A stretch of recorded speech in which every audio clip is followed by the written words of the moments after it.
बीड पोलिसांची मोठी कारवाई, एकाच दिवशी 3 ठिकाणी छापे, 12 लाखांपेक्षा अधिकचा मुद्देमाल जप्त.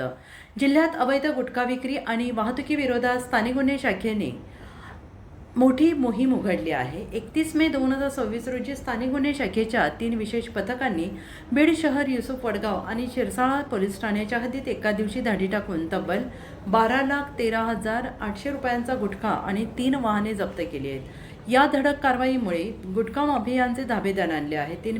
बीड शहरातील बस स्थानकासमोर एक इसम अवैध गुटखा विक्रीसाठी जवळ बाळगून असताना पकडला गेला. त्याच्याकडून 2,21,000 रुपयांचा गुटखा जप्त करण्यात आला. युसूफ वडगाव पोलीस ठाण्याच्या हद्दीत स्विफ्ट कारमधून अवैध गुटख्याची वाहतूक केली जात होती. पोलिसांनी कार अडवून गुटखा आणि स्विफ्ट कार असा एकूण 4,50,000 रुपयांचा मुद्देमाल जप्त केला. शिरसाळा हद्दीतील मौजे पोहेनर गावात एक ऑटो रिक्षामधून गुटखा भरून विक्रीसाठी घेऊन जात असताना एका इसमाला रंगेहात पकडण्यात आलं. त्याच्याकडून 5,42,800 रुपयांचा गुटखा आणि वाहन जप्त करण्यात आलं. एकूण 3ही ठिकाणाहून 12,13,800 रुपयांचा मुद्देमाल जप्त करून संबंधित पोलीस ठाण्यांमध्ये गुन्हे दाखल करण्यात आलेले आहेत.